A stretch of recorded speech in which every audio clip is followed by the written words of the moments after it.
Welcome YouTube. Today we're going to do some spark plugs and spark plug boots on a 2008 Nissan Murano. It's given a random misfire code. I'll show you here. It also runs like crap.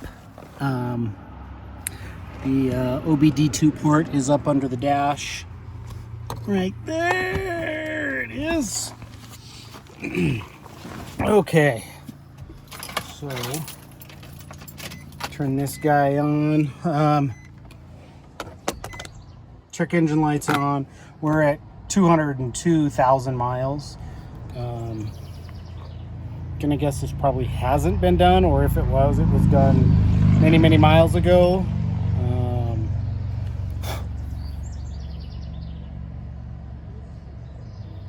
Okay, come on, it's thinking.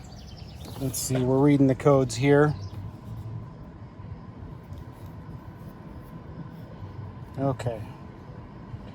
Read codes, current codes, random multiple cylinder misfire.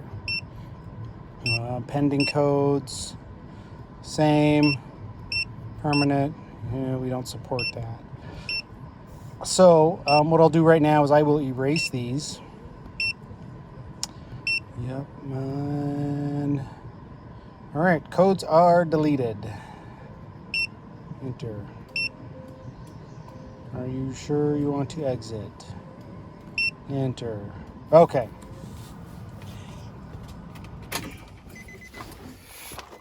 So, 6 spark plugs, spark plug boots. It's got coil on plugs.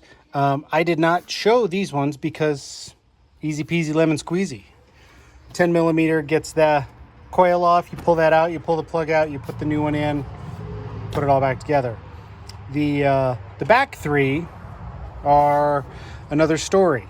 You have to take out the intake manifold to get to the coil packs because they are tucked nice and tight under there. So that's what we'll do in this one. Handful of bolts. You got to take off the air cleaner tube. Pull this thing off of here. I'm going to take this off and slip this off and then take that off. So that metal nipple right there for the vacuum hose. If I take them off here, being brittle plastic under here, it might crack or break, and I don't want to add to all the fun stuff I'm doing. Also be careful with your vacuum hoses. You can see, if they focus, the qualityness of these hoses are starting to crack. Would not hurt to replace them. I did not plan that far ahead. So we'll just reuse them. It'll be fine. Another thing is these valve covers. There's an O-ring or a gasket that seals the oil from the cams up here. Those go bad and these fill up with oil. I wish I would have recorded it, but when I pulled this one out, there was so much oil in this hole that you could just see the tip of the spark plug sticking out. Probably pretty sure that's what it was, but I'm going to do the other 3 just because it's better to do them all than to do half of them and do half the job and then half the job next time. But I thought this would be a good learning opportunity if anybody else needs this info on how to get this off of here. So give me just a second and I will get some stuff set up. So you'll want to unplug this eventually. So get that out. Pull off this clamp here, unplug the mass airflow sensor. This little air hose here.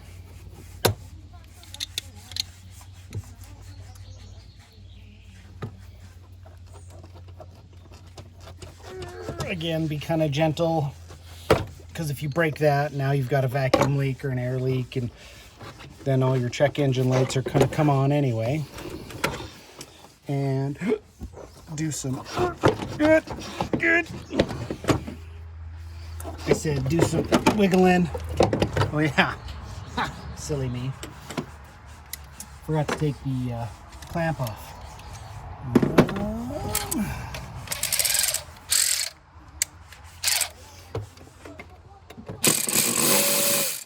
Give that a quick zip, and that'll pop off. And boom, air cleaner's out. Oh.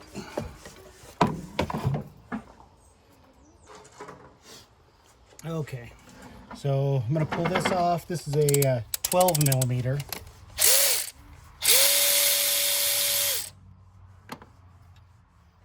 Just set that just kind of out of the way. I'm going to take, and this is a 10.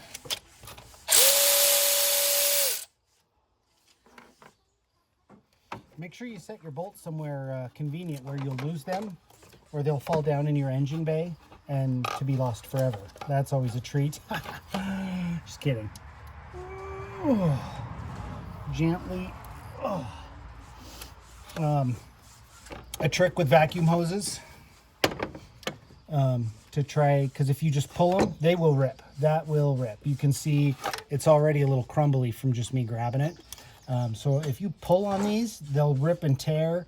They might end up being too short. So if they're on there and they're stuck, if you twist, it kind of breaks that seal that the heat and time has created. There's not a seal there now, which it's not a bad thing, but it'll still seal up and have the vacuum it should. But yeah, if you squeeze and twist. Another thing is, if you use a pair of pliers gently and just grip onto there, these little teeth will grip into the hose. Grip on there and twist. So when you break it free, or you use your thumb and you twist, break it free, those will slide off. That way you can keep from breaking a vacuum hose if you don't have one, or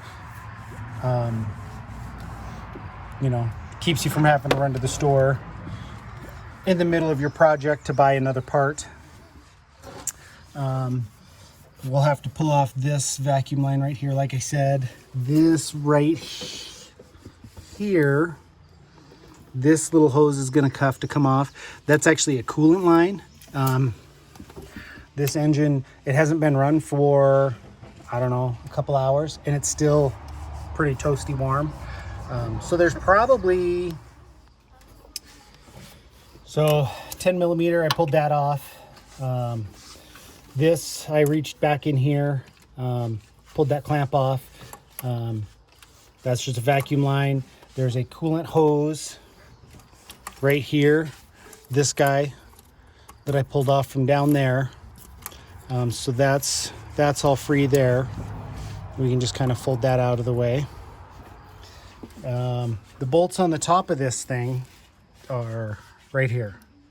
1, 2, 3, 4, 5. There's those. There's a hose back here that you can't hardly see. My thumb is touching it there.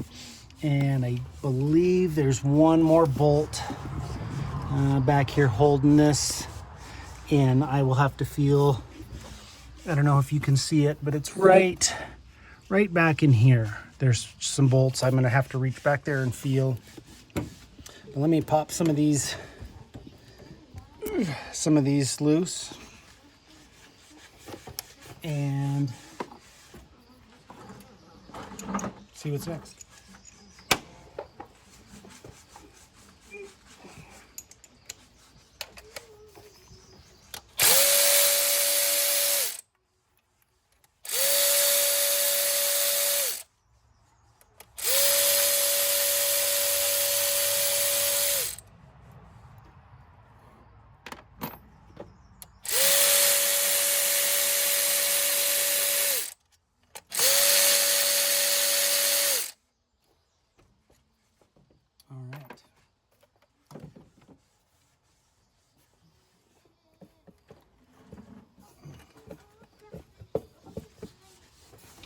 Okay, so it does wiggle a little bit. Let me see if I can reach back here.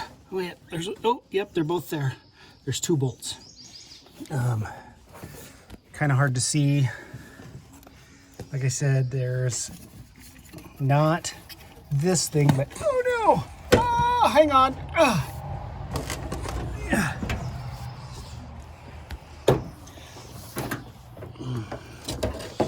Fun times. Make sure you got yourself a good hood prop, because the struts don't work. Okay, so yeah, like I said, back you can see that threaded hole and that threaded hole on the back side of there. There's two bolts. I'm pretty sure they are 12 millimeter like the rest. They are, yes. So let me get those off, and then I'll get back to you to peel the rest of this thing off.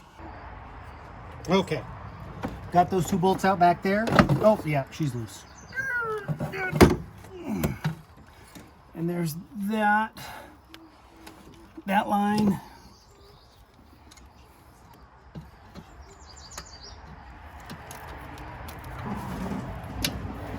Maybe that line.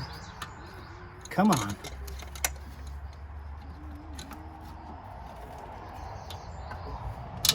Come on, old girl. Get off there. All right, there's that one. I don't know if my camera was working earlier or not, but if you twist the hose, and usually these, over the heat and cooling cycles, these stick to the metal. So if you twist it, that'll help free it up and break it off, and then wiggle it. You don't ever want to just grab it with the pliers and pull, because that'll rip a hole in your line, be it a vacuum line or a coolant line, and like I showed earlier with those vacuum lines that are brittle,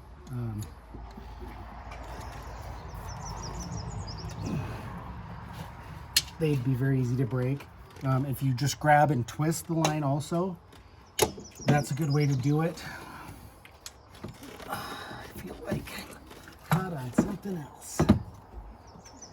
Oh, there we go. Okay. So, just going to gently set this here. One thing you want to be mindful of, you don't want to put your metal intake on top of your positive battery. The right thing to do would be disconnect that, but we're not going to do that. So here's your other coils, your other 3 coil packs. Pull those off. Those are 10 millimeter bolts. We can pop those out of there and take a look. The right thing also to do would have been to get new gaskets. However, I didn't know this project was this in depth when I started. That's why I started filming halfway through. So let's pop those coils off of there and take a peek at what we got and see if we're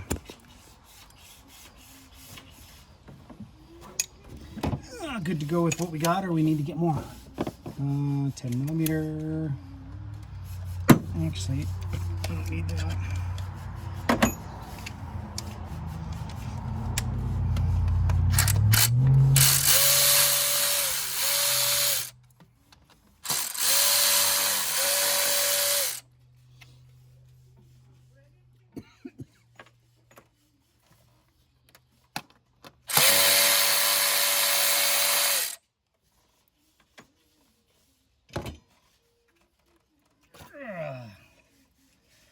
And then you just, that's the spark plug boot, you just pop them out.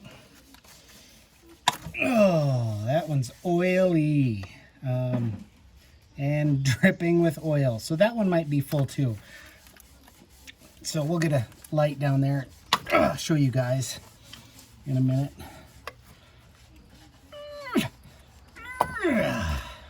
That one's good.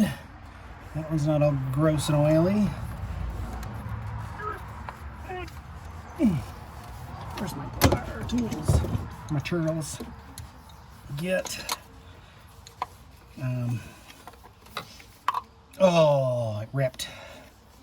That's fine. We got new ones. The new boots.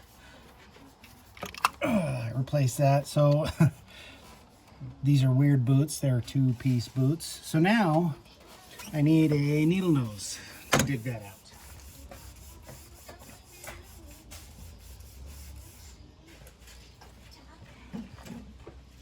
So my sketchiest pair of needle nose. Oh, that was nice. Look at that. That hole is full of oil. So I had this one was full of oil up here, this front one that I pointed at earlier, and now that one's full of oil too. So I should replace these valve cover gaskets, but again, I didn't plan ahead for that. So maybe next time. But I'll clean this out, put new plugs in there, put the new boots on there, and then put her all back together. All right, I'm gonna pull out that oily one first.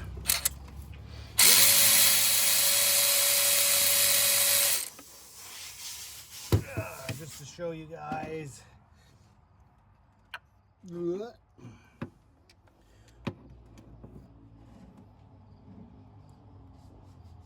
How much oil.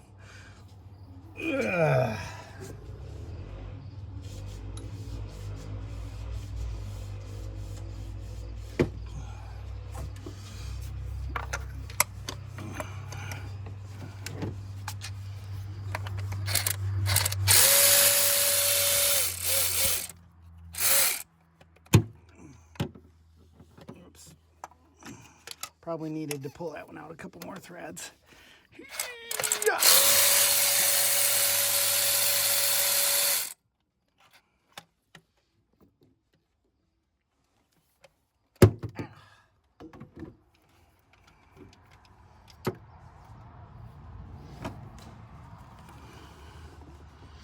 Yeah, that spark plug, if you can focus on that.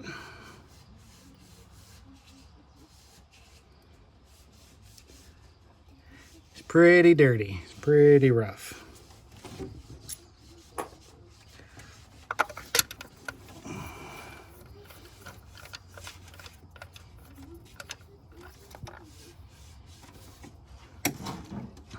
That one looks a little better.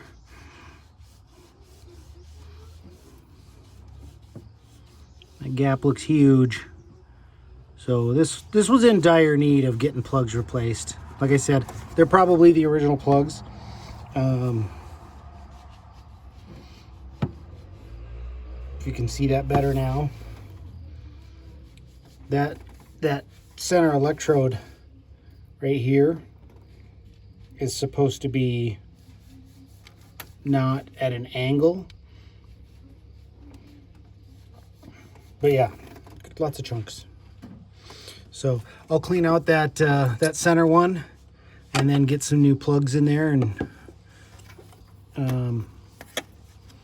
start going back together. So the new boots come with this little spring taped to them. They go in through the top. This goes towards the top. Just throw that in there like that. And then I like to put it on the coil first. You can put it in the hole and then put the coil in, but I like to put it on the coil to make sure it seats, to make sure you can feel it pop into place. And then the spark plugs, like I said, this is what the spark plugs should look like. There we go, camera. That's what the spark plugs should look like. The gap is way less huger. And the electrode in the center is much bigger. But I already got the new boots are on all the coils. I got the new plugs in those two. This is a Matco spark plug tool. It has a little piece of metal there. It's not a magnet, and your spark plug just pops in there, and it stays in. And I just love this thing. Not a paid promotion or anything like that, but this is what I've used for years and years and years, and I absolutely love it. This hole that was full of oil, I used a paper towel and I twisted it up and I pushed it down in there with a screwdriver, pulled it out, turned it, pushed it down in again so it was clean until it was cleaned out. If I had some, I would have used a little bit of brake cleaner and sprayed it on a clean rag. I'd have cleaned it out and then sprayed it on a clean rag and then did that again, just to get some of that residual oil out of there. Some from that hole being full of oil. When you see it pulled out, it was, you know, a good up 2 inches on my, at least. So it was probably the depth of the plug, but it was up to here when I pulled it out. There's no stopping it. That oil is going to leak into that cylinder. So when you start your car, it's going to blow a little bit of smoke. Don't panic. Don't freak out. It's just that excess oil that's now sitting on top of that piston. And when you start it, it's going to burn off. It'll smoke for a couple seconds and then it'll quit. And with the crush washers on those spark plugs, you get them so they seat, and then give them at least a good quarter turn ish. That way it helps crush that stupid train, helps crush that washer to make a seal. And you don't want to go too far because you don't want to strip out your aluminum head, because then you've got a whole new set of problems to worry about. And who loves trains?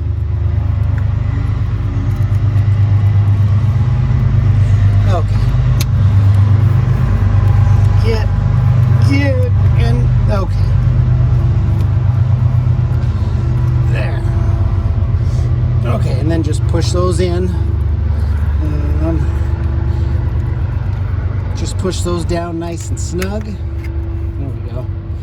I got that out of the way a little bit. And then your little 10mm bolts.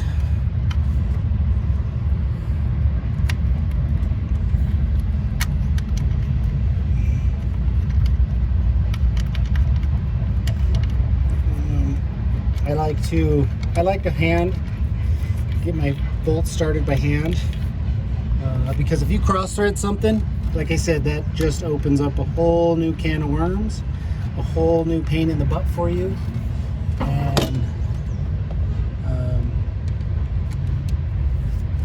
makes that one broken bolt or one stripped hole or one cross-threaded hole, makes that 30-minute job a 2-day job. And you don't want to torque those down too crazy hard, because it's just a little metal insert in a plastic valve cover.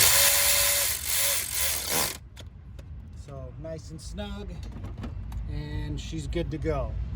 One thing I will do is just kind of wipe this off. This is kind of wet with oil. Again, 202,000 miles on this thing.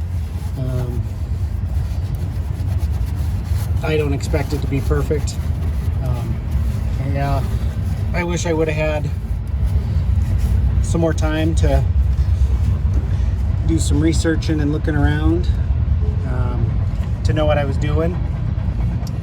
But I'm just winging it, so now you guys, when you look this video up, you can know what you're doing and know what to get beforehand. So I'll get this swung back into place here, and then I'll just go in reverse order and start hooking things up. So pop that back on there.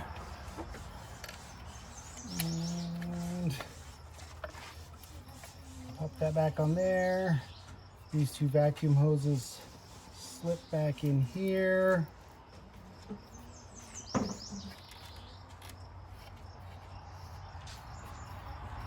Wrong bolt. Same though, it would have not mattered.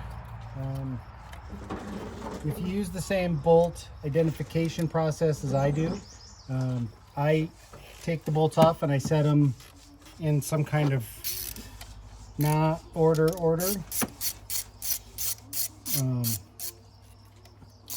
And then when I'm going back together, I basically start just backwards with the bolts, get them put back in. Yeah, it's not a very good system, but it works enough for me.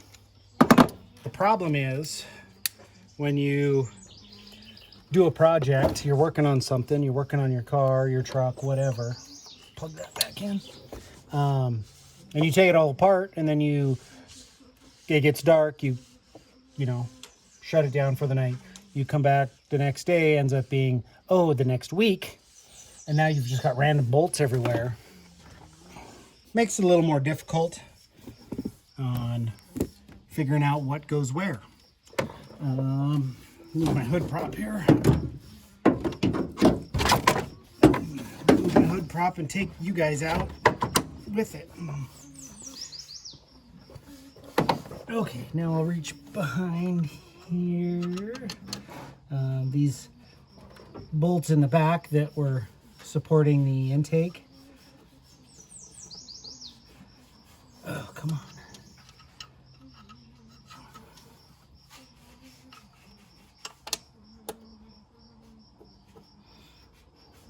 You gotta just feel. Okay.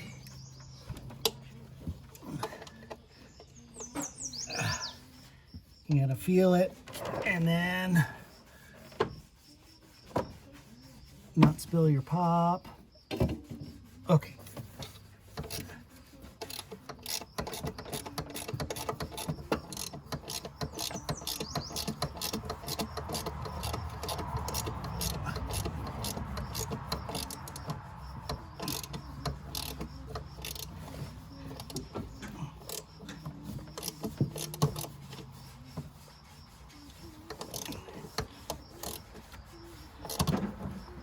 Some people, I've heard them say, just leave those bolts out, they don't really do anything.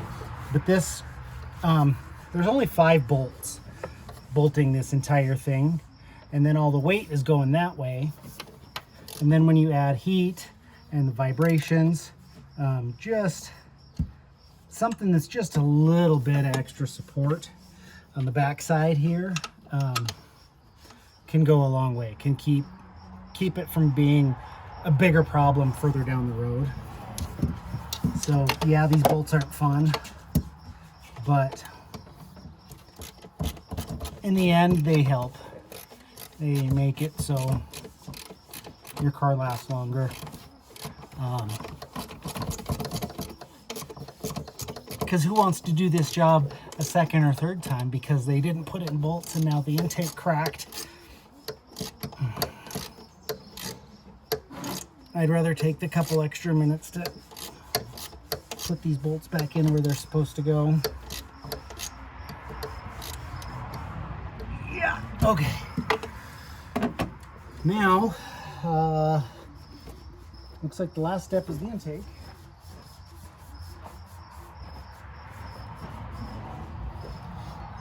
And just fish this guy in here. Slip it on the throttle body. There's a tab. There's a little tab right here on this, and on the intake, or on the throttle body, there's a little notch. That little tab slips in that little notch, so that's how you know this is going in straight or crooked, if you've got it in the right direction.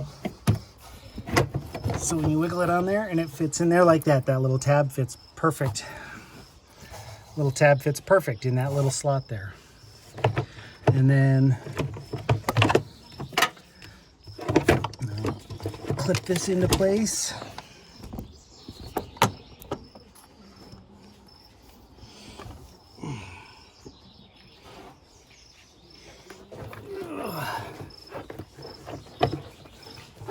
I said clip this into place. You're killing me, Smalls. Clip. There we go. Plug that in. Put in that little clip. Snap those back in. And what else? This little... Yeah. Whoa. That little hose there.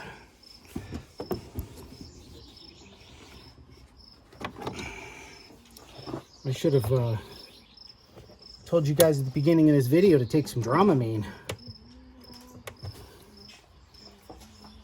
In case I made you sick. Gave you the motion sickness. Here's my... this.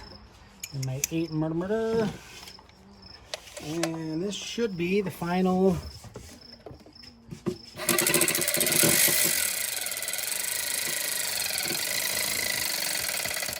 Okay. You don't want to reef those worm clamps down because they'll just... The metal is thin and it'll warp and twist, and then it won't do anything. It won't do any good. So don't reef them down too hard. There is a big plastic cover that goes over this engine. I'm not going to put it on just yet, but it's held in by these here, this here, and this here. It's an Allen. I'm going to leave that off for now.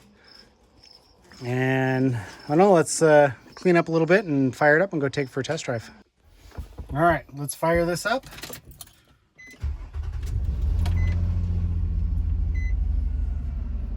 Smooth.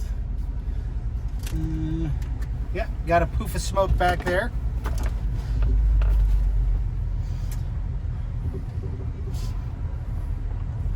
So you can see the smoke from the exhaust, but we'll take her for a drive. And goodness, the smoke is just rolling. Probably added an extra quart of smoke to that cylinder.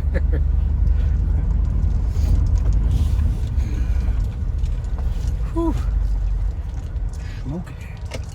All right.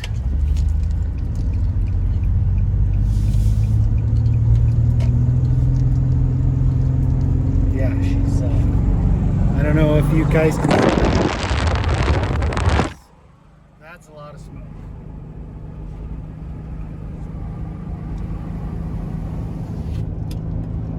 Oh good, the check engine light's flashing. So, potentially that wasn't the issue.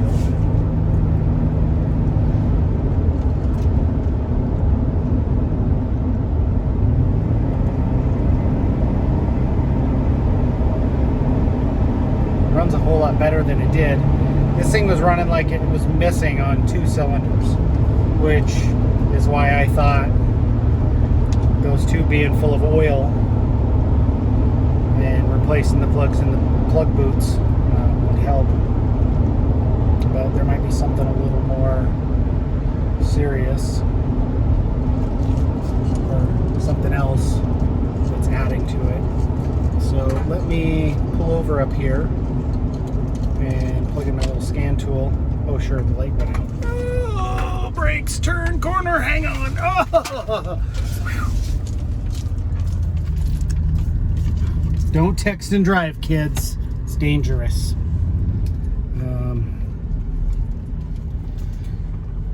Let's see, let me put that in park, and I'll reach under some, there it is. Maybe. Come on. There it is. Okay. There it is.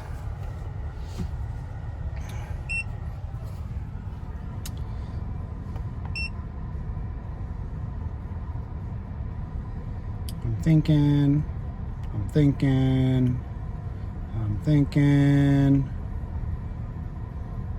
Okay, read codes. Current codes. Vehicle has no codes. Well, of course, pending.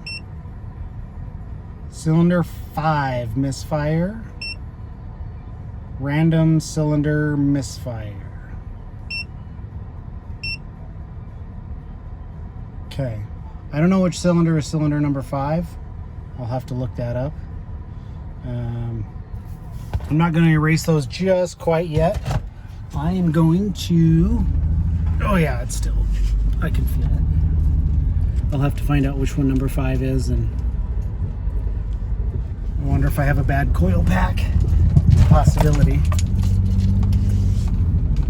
Hey, there's some neat old cars.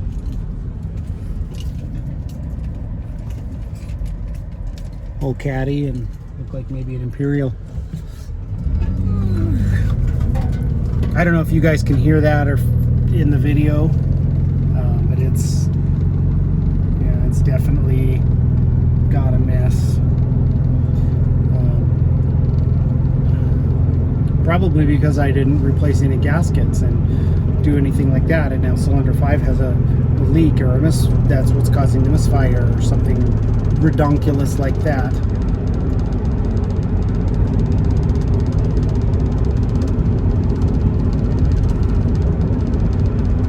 All right, well, like I said, we got the check engine light is flashing, and you can, I don't know, like I said, I don't know if you can feel it, but she's got a mess, so we'll do some more checking. All right, so found out which one number 5 was. This guy right back there. Just so happened to have enough room to pull that out without taking everything apart. So I pulled that out. So they go 1, 3, 5, 2, 4, 6. So I took that 5 out. I snuck that out of there. Pulled number 2 out. Swapped them. Cleared the codes. Took it out and drove it. And now my miss has gone to this cylinder. So I believe that means my coil pack is bad. It does run a lot better since I cleaned the oil out of those 2 cylinder holes. So I'll get one of those on ordered, and this thing should run good as new. So, all right. Hopefully this helped somebody figure out their issue with their car. If you liked it, give me a thumbs up, give me a comment, subscribe. I'll keep adding more content as I build it. So, all right. Thanks for watching.